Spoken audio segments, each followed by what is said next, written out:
Assalamualaikum warahmatullahi wabarakatuh. Selamat siang. Waalaikumsalam. Di luar hujan, teman-teman hadap-hadapan, tapi masuk ke tempat ini saya baru pertama kali kesini Jalan Kancil.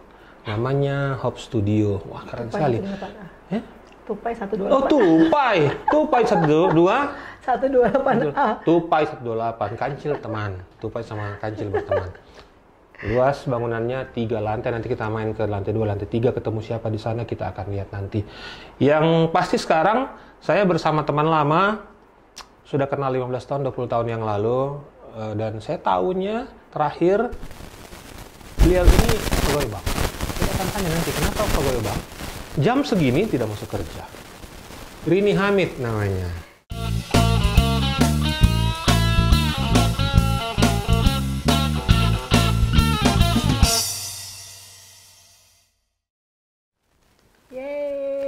Kakak Iko. Iya, ya.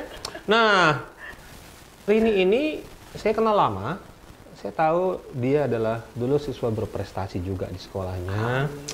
Dan saya tahu punya bakat seni yang luar biasa juga. Nah, tiba-tiba kemarin saya sempat dan menonton film pendek yang dia main di situ. Filmnya Juang, ya. Film lagunya Juang gitu. We ya, Ya, gitu ya. betul. We, bukan we gitu, We. karena bahasa Bugis. Nah, saya tiba-tiba langsung hubungin dia. Ayo kita take hadap-hadapan. Terus dia bilang, apa yang mau ditanyakan sama ini nanti, Pi? Ya. Bagaimana kabar, Kak? Hai Kak Iko. Bagaimana kabar? Alhamdulillah. Alhamdulillah. Ya, jadi sehat Kak, sehat. Kak Iko gimana? Baik. alhamdulillah sehat. Dapat kopi lagi. Nah, Dapat kopi. iya. Berapa tahun ini sudah berjalan ini studio? Studio ya, bukan berapa tahun sudah keluar dari bank ya. Berapa tahun? Jalan efektif hampir 4 tahun Kak 4 Iko. tahun ya? Hampir 4 tahun. Di tempat yang ini juga? Di tempat yang sama. Jalan? Di sini. Tupai 128. 128. Nah, ini apa sebenarnya selain studio musik? Iya, awalnya memang maunya buat ini ya Kak ya, karena memang kita, saya join sama teman-teman, itu dari band entertainment. Band entertainment dulu suka main di mana? Sebelum bikin ini usaha ini studio dan lain-lain? Iya, suka main ngeband kan dari SMA suka Dari ngeband kan SMA, ya. iya. Terus jadi penikmat, kemudian fokus entertainment, main wedding. Kemudian Oke. belakangan suka juga belajar jazz. Belajar jazz. Belajar, Ini bahaya nih. Belajar. Iya. Kemudian ya entertainment sih. Entertainment. Belajar jazz. Belajar. Jazz itu harus dipelajari Kak, atau Oh iya dong, semuanya kan harus itu susah ya? Karena saya yang saya tahu jazz Iya. itu susah. Kalau saya yang lihatnya mungkin karena saya penikmat ya Kak, penikmat. Jadi semua kan harus kita pelajarin Kak. Kemudian dengan latar belakang, sebenarnya saya lebih ke taste sih Kak. Tapi memang dari dulu suka lagu jazz. Suka banget karena mungkin dari orang tua saya ya. Jadi dari kecil itu suka didengar Natalie Cole, Nat King Cole. Nat King Cole. Kemudian ya belakangan saya juga justru seneng malah yang kayak Andrea Motis kayak gitu-gitu. Yang paling baru apa yang didengarkan? Musisi jazz yang paling mudah? Jacob Collier malah. Gitu. Saya malah tidak tahu ya. Susah ya. Nah, itu artinya memang buat saya itu susah. Jazz itu susah. Menurut Rini itu harus dipelajari. Nah, sekarang kira-kira kalau dari 1 sampai 10 berada di level mana Rini dengan jazznya? Wah, Gitu. saya nggak tahu. Yang jelas saya sih masih penikmat sih Kak ya. Masih penikmat. Tapi tetap belajar jazz. Tetap. Jadi saya sering di Makassar ini saya lebih bermain banyak sama teman-teman yang senior yang iya, saya sering lihat videonya. Waduh, iya, ini senior saya semua. lebih banyak mengundang sebenarnya, lebih deketin karena memang saya bareng sama teman-teman, ayo kita coba Main jazz. Belajar. Kemudian kita juga masuk komunitas ya, seperti kayak Makassar Jazz Festival, kita bersyukur ada MJF ya. Kemudian ada juga udah tahun ke-11 ya. Bener, Sebenarnya sudah ya. tahun ke-11 ada Graffiti Sky Lounge juga yang banyak support kita. Di mana itu? Di hotel Swiss Bell. Swiss Bell. Itu masih sampai sekarang masih main di sana? Masih. Cuman memang kan lagi pandemi kan. Lagi PPKM ya. Iya. Jadi memang kita break dulu. Break dulu. Itu kalau main di sana berapa orang yang datang biasanya? 50-an? Cukup banyak ya, cukup banyak perkembangannya dari awal masuk ini di mana nih, yang di Swiss Bell. Ya. Yang di Swiss Bell cukup banyak. Jadi memang dari situ kita lihat bahwa oh iya ternyata banyak juga baik gitu loh. Banyak, iya. Dari mana tuh banyak penikmatnya. Nah itu yang kita mau galakannya. Maksudnya penikmatnya banyak, berarti bandnya juga harus banyak dong. Sekarang berapa banyak musisi jazz yang Rini tahu yang ada di Makassar? Jujur saya belum tidak ada datanya atau belum ada data. Belum ada data. Saya sendiri juga memang tidak fokus ke situ. Saya memang di sini kita punya tempat, ada wadah untuk berkumpul, sharing-sharing. Studio ini. Betul. Jadi kita gunakan juga untuk banyak musisi-musisi senior yang kita minta supportnya untuk saling belajar. Cuman memang kan dari beberapa teman-teman kan bilang, ayo kalau memang kita mau belajar jazz ya kita konsisten. Maksudnya bukan asal sekedar ngulik gitu loh. Seminggu berapa kali latihan? Seminggu sekali sih. Seminggu sekali. Tapi masih itu ya. Intensitasnya pasti luar biasa ya. Karena mempelajari cengkok nyanyinya saja itu agak beda dengan lagu-lagu yang lain. Betul. Saya nggak berani bicara kayak kok karena saya juga jujur masih belajar takut ini ya. Cuman maksudnya bukan masalah gini. Maksudnya memang teman-teman kalau memang kita mau belajar ya kita jangan abu-abu. Iya. Iya kan enggak ya? Yang saya juga pahami adalah musisi itu tidak ada yang jago. Betul. Yang ada adalah musisi yang pintar dan bisa menyesuaikan diri gitu. Nah semuanya mau di jazz mau rock itu sama saja sebenarnya. Karena bicara musik ya musik. Ya artinya maksudnya jazz itu maksudnya kita memilih sesuatu ini genre itu bukan berarti ada gap-gap gitu kan. Berarti kita kan karena dasarnya memang di sini teman-teman all round juga bisa. Tapi ada dulu waktu mungkin 10-15 tahun lalu kalau saya ketemu orang katanya kalau kita main jazz itu main musik yang lain itu bisa. Kalau saya lebih gampang. Gini, jadi saya pernah kenalan sama namanya almarhum Mas Ito ya, Ito Kurdi ya. Yang di Bali ya? Bali, almarhum. Iya, almarhum. Nah, itu saya, respect banget sama Mas Ito. Jadi saya pernah nanya kayak gini, Mas Ito, kenapa ya orang-orang main jazz itu basic itu kuat banget juga? Lo tahu klasik gitu, maksudnya saya ngobrol sama Mas Ito, kok banyak kepakeman klasik itu musik klasik itu tahu banget tuh maksudnya jalur musik yang sebenarnya basic apa semuanya itu udah lunas lah istilahnya. Terus kata Mas Ito menarik adalah gini, kamu mempelajari jazz itu kan improvisasi. Nah yang kamu improvisasi itu adalah aturan. Nah kalau kamu nggak tahu aturan, maksudnya di klasik itu kita belajar banyak tentang basic itu aturan, takutnya gimana tentang musik. Nah, kalau kamu mau belajar jazz, kamu mau membongkar, mau mengimprovisasi, tapi kamu nggak tahu aturan, gimana ceritanya? Oh gitu. Jadi itu mungkin ya yang mengakibat. Ya benar. Berarti memang basic itu memang ilmu klasik, pengetahuan basic dasar tentang musik lah. Memang kita harus pegang. Untuk bermain jazz. Ya mungkin semua musik seperti gitu ya, semua genre begitu. Tapi kalau khususnya saya sukanya jazz itu menarik bagi saya tuh karena semua player itu di bagian interlude itu semua punya improvisasi, semua berimprovisasi. Semua punya kans yang sama, part yang sama untuk bisa show off gitu. Makanya kalau kita nonton band jazz live itu biasanya panjang-panjang durasinya ya. Karena semua bermain dan semua punya part yang sama untuk semua mereka punya penjiwaan sendiri terhadap interpretasi sendiri yang mereka bawakan di bagian part itu, interlude itu. Jadi menggambarkan bagaimana cerita lagu menurut penjiwaan mereka masing-masing. Jadi susah ya sebenarnya ya. Nah, saya juga baru belajar. Nah kenapa jam segini Rini tidak ada di kantor? Lah kantornya kan udah pindah di sini. Jadi kan pindah kan. Kapan keluar dari bank? Karena saya tahunya dia pegawai bank dulu. Udah naik kelas. Saya jadinya waktu awal-awal di sini sering lihat mungkin lagi break kantor, istirahat terus main ke sini. Ternyata sudah keluar industri itu ya. Betul. Apakah ada penyesalan atau? Enggak sama sekali. Justru saya bersyukur ya Kaiko karena. Tapi kan di bank cuannya banyak. Kalau masalah angka itu tergantung dari kita sendiri. Kalau saya ya sebenarnya bukan berapa banyak yang didapat, tetapi berapa besar yang dikeluarkan ya. Berapa banyak yang dikeluarkan. Artinya berapa banyak yang di-saving kalau gitu. Iya. Tapi saya bersyukur dari perbankan Kaiko karena saya banyak belajar selama beberapa belasan tahun saya belajar di perbankan. Belasan tahun di perbankan? Ya. Jadi saya istilahnya saya belajar untuk diatur. Oke, diatur oleh sistem. Diatur oleh sistem. Bagaimana sih apa namanya kita bisa diatur oleh sistem. Kemudian sampai sekarang bagaimana bisa berkomunikasi, belajar komunikasi, berkoordinasi, memiliki banyak database klien. Ya, yang paling penting itu adalah kita diberi ruang untuk bagaimana tahu sistem dan akhirnya kita bisa berhubungan banyak di luar untuk menjelaskan suatu sistem atau produk, khususnya kelebihan-kelebihan produk tersebut. Termasuk penikmat jazz, banyak ketemu di bank? Ada pastilah, ada ya. Karena kan yang waktu di sana juga kan, kayak kau ingat nggak? Jadi saya juga ikut mempromosikan ada yang di hotel. Di 4 Point. Nggak apa-apa disebutin ya. Bebas. Waktu jazz apa? Sunday Jazz. Oh, Sunday Jazz. Di Bell kan ya.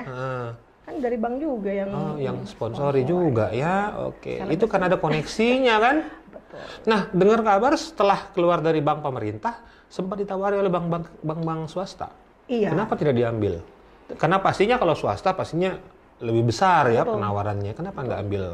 Jadi saya ngambil Kak. Saya waktu itu kan sempat dari bank BUMN, sempat juga ke bank swasta lagi. Jadi saya sebenarnya dari swasta, BUMN, kemudian swasta lagi. Swasta lagi, oke. Ya.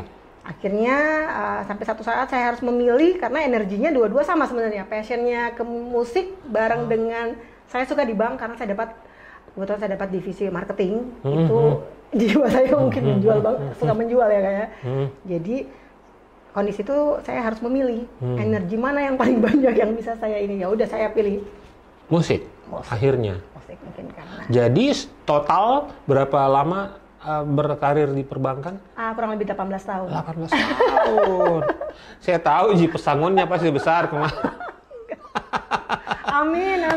Alhamdulillah. Amin. Nah, setelah itu fokus untuk mengurus Hope Studio atau Passion Entertainment sama. Jadi Passion Entertainment manajemen besarnya Kak. Oke, manajemennya Passion Entertainment. Salah satu unitnya adalah Hope Studio. Jadi Hope ini adalah tempatnya sebenarnya House of Passion Entertainment. House of Passion Entertainment. Saya baru tahu ya. House of Passion Entertainment. Oke. Jadi memang Hope ini kita bentuk sama teman-teman bareng-bareng semua adalah. Siapa saja yang ada di situ? Ada Kakak Beri Kasenda, kemudian ada Tirta, itu pioneernya. Saya bertiga. Oke, kemudian kita buat band, kemudian akhirnya awalnya kita mau buat tempat latihan rental studio Kak. Ya. Tapi kemudian kita berpikir lagi kenapa kita nggak ikutan kayak buat berbagi ilmu, berbagi wawasan kita terhadap apa yang selama ini kita sudah jalankan Kak. Ya kan banyak yang kecil-kecil kan generasi kita cuma pikir ini generasinya banyak yang ini ya. Kenapa kita nggak bagi gitu loh. Kita coba-coba. Awalnya memang jujur kita coba-coba gitu loh. Coba-coba. Jadi ini awalnya studio coba-coba termasuk untuk payungnya. Kursusnya. Untuk kursusnya. Jadi ada satu divisi bisnis yang cukup berkembang di sini alhamdulillah, yaitu adalah kursusnya. Berapa orang sekarang siswa? Sekarang sudah posisi kurang lebih menuju 120 120. Range usianya? Masih kebanyakan anak-anak. Anak-anak? Masih kebanyakan anak-anak. Anak-anak remaja ya. 15 tahun ke bawah? 15 tahun ke bawah. Dan itu mereka atau ini memberi arahan untuk bermain jazz atau apa? Tidak ada? Enggak. Jadi, bebas? Ya, jadi memang karena memang silabus kami di sini masih tahap pembuatan silabusnya, penyelesaian silabusnya. Untuk saat ini memang kami masih mengkategorikan tempat ini adalah sanggar, Kak. Sanggar musik. Musik. Kalau Rini bilang ini lebih ke sanggar, tanda kutip ya. Padahal menurut saya ini adalah sesuatu yang luar biasa yang dibangun oleh sistem pertemanan bertiga. Nah, setelah itu anak-anak yang kursus di sini itu diarahkan kemana? Ya tetap mereka terima basic ya Kak. Basic misalnya nih vokal ya. Tetap basicnya produksinya harus bener dulu, kemudian baru bisa tekniknya. Setelah teknik masuk ke interpretasi dan lain-lainnya. Nah, tapi perjalanan itu kan kita minta selalu ada hasil dari setiap levelnya.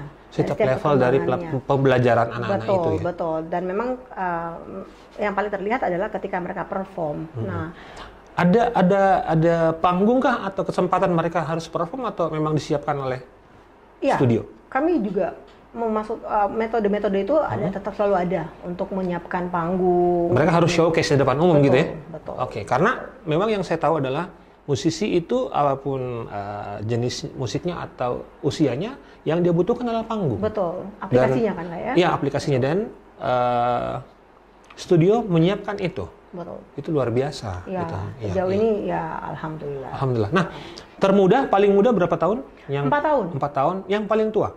Yang paling tua banyak ibu-ibu, Ibu-ibu itu belajar apa? Karyawan perbankan juga banyak loh di sini, teman-teman saya banyak. Nyanyi atau? Karena gini, musik itu kan udah lifestyle ya Kak ya. Lifestyle ya? Jadi orang itu kalau misalnya daripada masuk mall ngeluarin duit, mending kalau nggak fitness berarti cari musik. Cari musik. Kalau biasanya kalau ada pilihan lain selain karaoke, mereka pikir bahwa kalau masuk kelas vokal daripada karaoke, enggak, ini bukan yang ini ya, maksudnya alternatif lainnya ya. Alternatif lainnya mereka bisa juga sambil belajar. Ada yang mentorin gitu loh Kak. Jadi maksudnya kalau ya dibenerin. Oh gitu. Misalnya. Lebih susah mana? Apanya? Mengajar yang tua atau yang muda?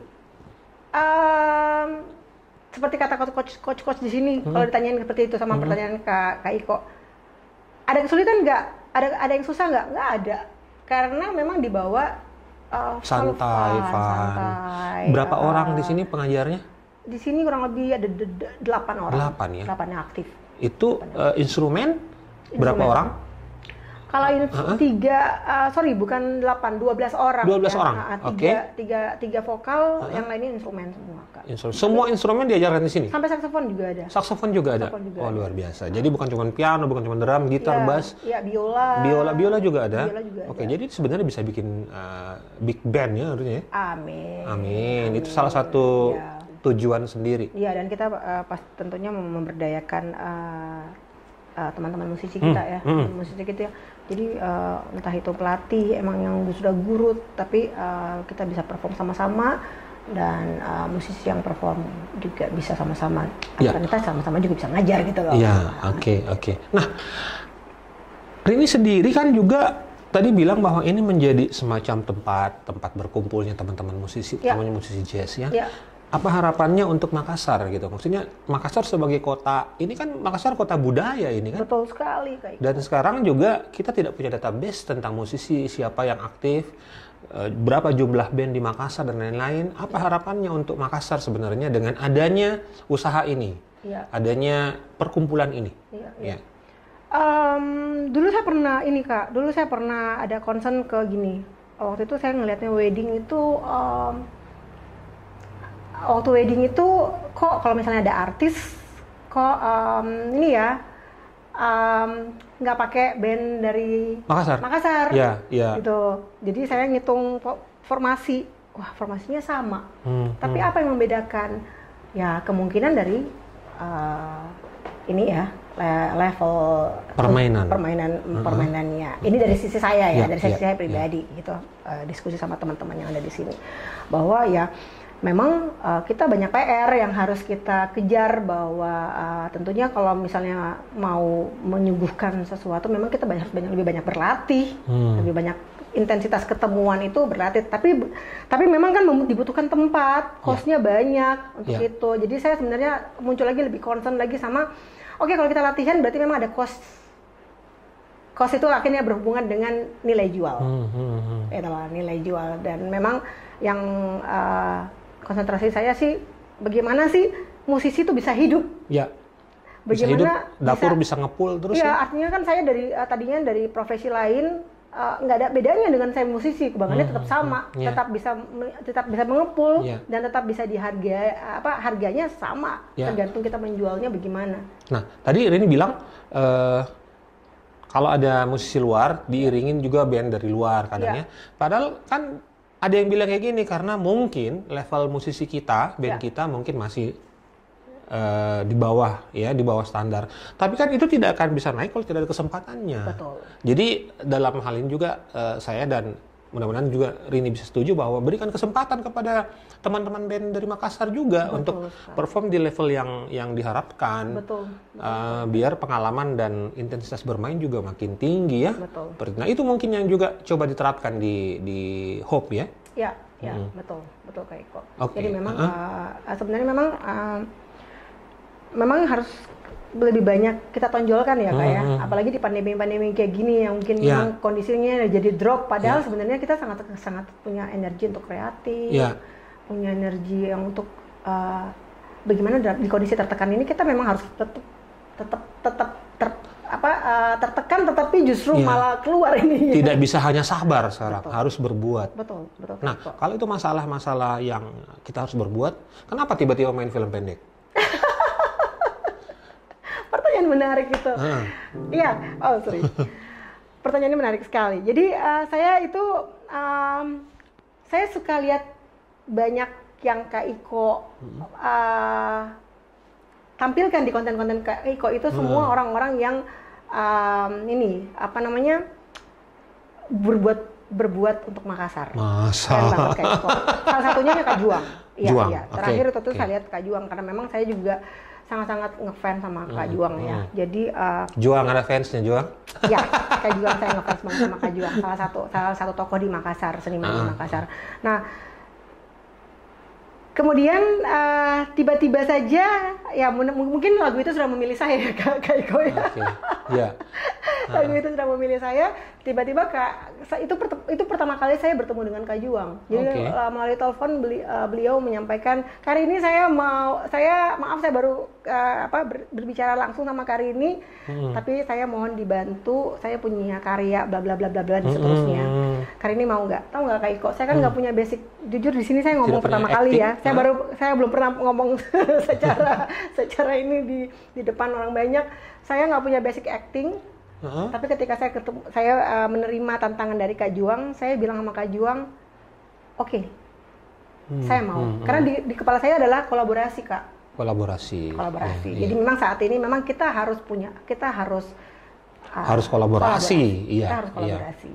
Karena memang kita teamwork. Di mana-mana kalau kamu bagus, meskipun kamu bagus dan kamu sendirian, itu belum tentu sedahsyat kamu punya tim. Ya.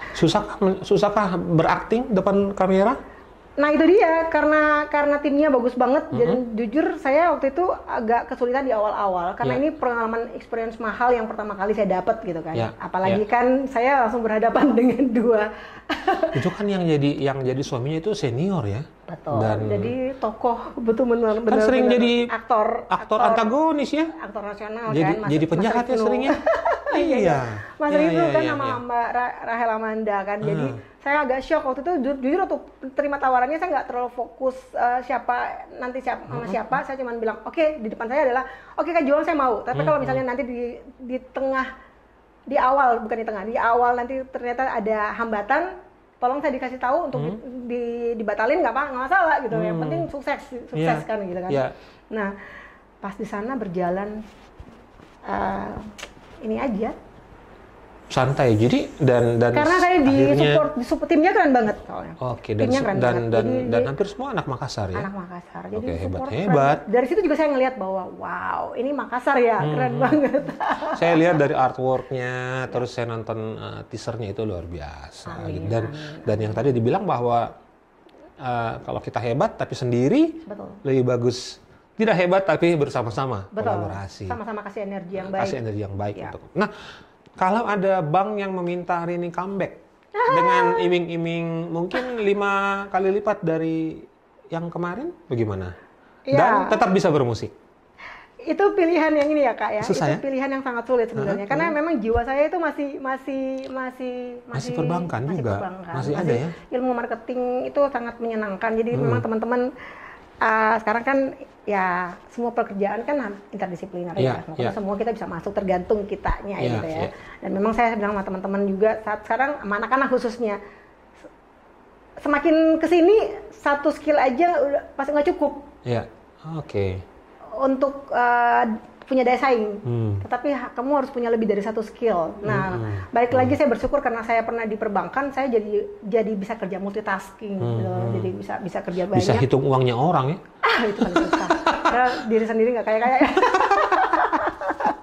Iya. Jadi kalau misalnya ada penawaran seperti itu, ya mungkin saya akan bantu teman-teman yang misalnya memang ini ya teman-teman lama, teman-teman yang masih masih banyak relasi-relasi, kemudian juga nasabah juga misalnya masih banyak misalnya mau butuh informasi apa saja yang bisa saya bantu, pasti saya bantu, Kak. Cuman memang kondisi saat ini saya lagi menikmati sulit-sulitnya pengajar musik. Ya, lagi menikmati sulit-sulitnya membangun yang namanya usaha kecilan tapi mudah-mudahan punya mimpi besar. Itu yang penting, punya mimpi besar dan dilaksanakan. Amin. Jadi jangan hanya mimpi, teman-teman hadap-hadapan. Kalau kita bangun dari tidur, saya mimpi apa, langsung dibikin. Betul sekali. Karena kalau tidak, bisa hilang momentumnya. Betul sekali, Kak. Nah, terima kasih Rini Hamid atas sambutan yang hangat. Ada kopi dan taripang juga disajikan di sini. Kita akan lihat-lihat studionya sampai ke lantai 3 dan bertemu ada founder juga ya. Ada founder juga Kak Berry Kasenda, kemudian ada di sini ada Theo. Oke. Nah, kita kenalin ya, Kak. Oke. Nah, jadi kalau mau ikut di sini kursus musik, menghubungi nanti ada Instagramnya, Hop Music atau Hop Music Studio. Oke, juga ada di Google Map juga, Hop Music Studio, Jalan Tupai 128A. Tupai 128A. Tadi saya bilang apa itu, Dik? Kelinci apa? Terima kasih loh Kak Iko ya, udah bisa bantu ngiklanin ya. Amin. Dan pasti kita akan kerjasama kan. Siap. Oke, teman-teman hadapan, semoga tetap menginspirasi. Kita akan ketemu dengan teman-teman yang lain berikutnya. Salam. Terima kasih. Kak Iko, thank you ya. Thank you.